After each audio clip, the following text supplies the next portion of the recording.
カブスのカウンセル監督が大谷ルールはフェアじゃないと述べたことがきっかけで大谷ルールへの議論が過熱しています。改めてカウンセル監督がコメントを述べたほか、複数の監督の意見、有識者の意見などの動画をまとめて訳しました。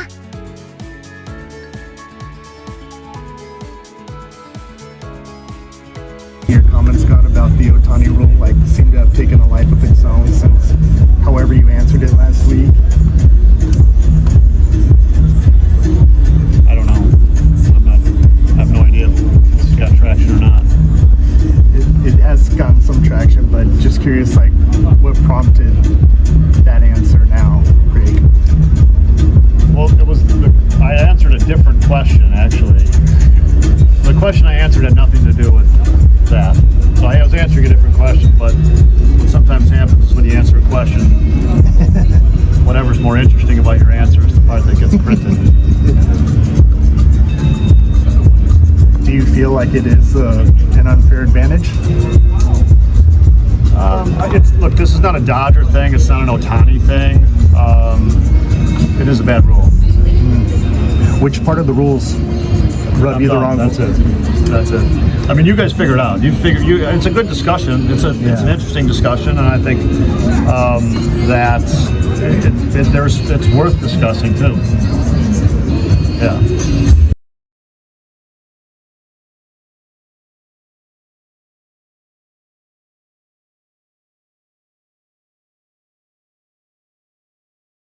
So I got to get to the Ohtani rule.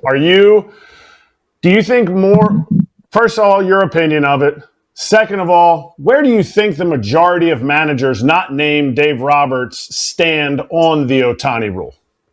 Yeah, I think it's okay. Look, he's a unique player, obviously. And I think I haven't sunk my teeth into it that much, honestly. Like I saw Craig's comments, but I think I'm okay with it. I think it's ultimately probably been a good thing for our game.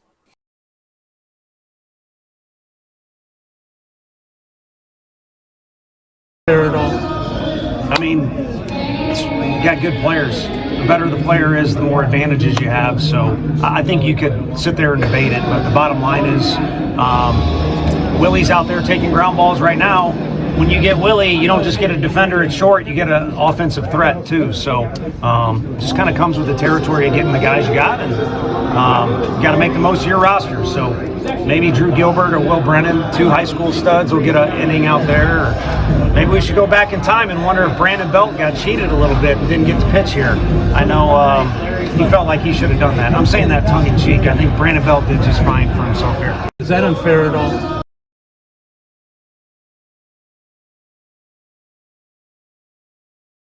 Are you surprised? I know we asked you about this when it happened on the road, when Craig Counsell started bringing up the Ohtani rule. Are you surprised just how much traction this has gotten from the rest of the baseball world?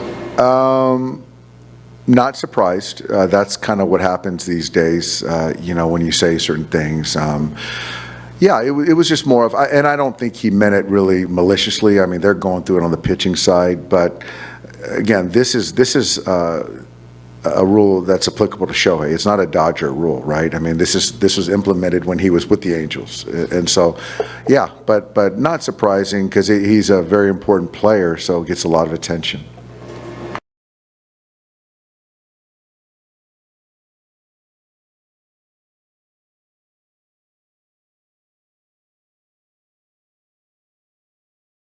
Let's go right to your column. I read it. I loved it. I thought it was super interesting to dive into the Shohei Ohtani rule. Can you lay it out and then we'll do some follow-ups? Yes, there's been a lot of confusion about this, and that's why I decided to write about it. Obviously, there are rules in effect that apply only to Shohei Ohtani in the game. One of them enables his team, which happens to be the Dodgers, but previously was the Angels, when this rule was first put into effect, to carry an extra pitcher. He counts not against the 13-person limit, 13-pitcher limit. He effectively becomes a 14th pitcher. That's one rule. The other rule, which is once he leaves the game as a starting pitcher, he can remain as a hitter. Now, these rules, again, were put into effect the first one in 2019 didn't really apply till 2022, and the second one in 2022. He was an angel back then. So this isn't like MLB giving the Dodgers a gift. The Dodgers paid for that gift when they signed Ohtani as a free agent. And as I wrote, every team knew that they'd get that advantage of a 14th pitcher if they signed him. And that was one of the appeals of Ohtani beyond even what he can do as a hitter and a pitcher. It was an outsized impact because of these rules that were in place, especially the one with the roster. So you saw Craig Counsell last week come out and say that this is bizarre, that this only applies to one team. And I spoke with a head of baseball operations who said the two rules combined make for the most lopsided advantage in the four major professional sports. It's debatable. Not everyone in the game feels that way. And it's just one of these things that teams, some of them express concern about, but other people say it's fine and it's just the way it is. And we all had a chance to sign Ohtani. The Dodgers happened to actually do it. So on this whole subject here, I'm just trying to get the whole explanation so everybody can understand. He pitches, he hits when he pitches, because I saw the one time he faced the Mets, he didn't even hit that game. Like, so are they trying to loosen up his load on hitting and pitching, or are they trying to take full advantage of this whole thing? Because I see sometimes he hits when he pitches and sometimes he doesn't. That was a one-time exception, Todd, for the most part. They might do it again, but remember he had gotten hit in the shoulder, the right shoulder, and they just decided, you know what, don't hit this day. But pretty much every other time we've seen him pitch, he has hit. And the rule is, once he is removed from the game, he can remain in the game as a designated hitter. Now, one other point I should mention, that rule was put into effect and it was agreed upon by Major League Baseball and the Players Association, both parties. They put it into effect in order to encourage teams to develop two-way players.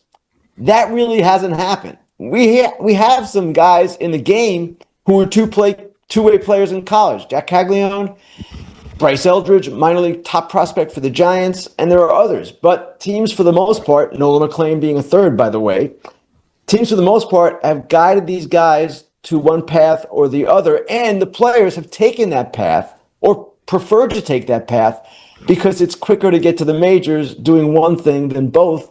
There's also a physical and mental strain of doing both, and ultimately this comes down to there is one guy on this planet who seems capable of handling all this, and it's Ohtani. Ken, this seems... Again, the idea of it was not necessarily just to benefit Shohei Ohtani. It was to benefit any other player who wanted to be a two-way guy. And the initial intent was, or at least the initial hope was, that this would spur this kind of thing, and it just hasn't happened. Two more layers here. One, and I'll speak for my brethren, Kratz and AJ. I know they would ask you this. Well, then, Ken, why did they change the rule to make it a 2-year qualification instead of 1 when Ohtani was coming back from the surgery, right? That is a fair part of the equation to say, hey, this was catered to Shohei. And I'll mix in my other question to this one so we get both done in one shot. I know there are some in the game that don't like the way game by game Ohtani affects things, where he can pitch and then he's done pitching and that doesn't affect the lineup card. My answer as a fan, especially to that part, is I want to see the best player in the world pitch and hit, and I don't want it to mess things up. I know you can still do that and lose the DH, whatever, but it gets pretty complicated if you didn't draw it up this way for two-way players. Absolutely. And it's two things here. Scott, as you mentioned, was this rule, as AJ or Eric would ask, hey man, wasn't this meant for Ohtani? Yes, of course it was created for Ohtani. We all know that. But the idea was maybe we can have another Ohtani or 2 more Ohtanis or 5 more. Hasn't happened. Now, as for the idea of having him remain in the game as a hitter after he's done pitching, yes, we do all want to see the best player in the world. And there was a manager who told me he doesn't like that aspect of it because no other position player can be removed from a game and then, of course, continue to hit.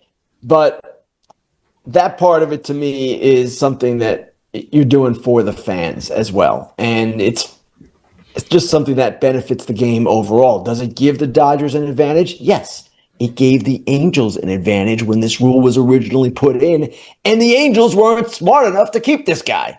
So that's the rub here. And I know because the Dodgers seem to possess every advantage in this game, we all know that it does tick people off, and it makes people think, oh, here we go again. But that wasn't the original plan because he was with the Angels at the time, and it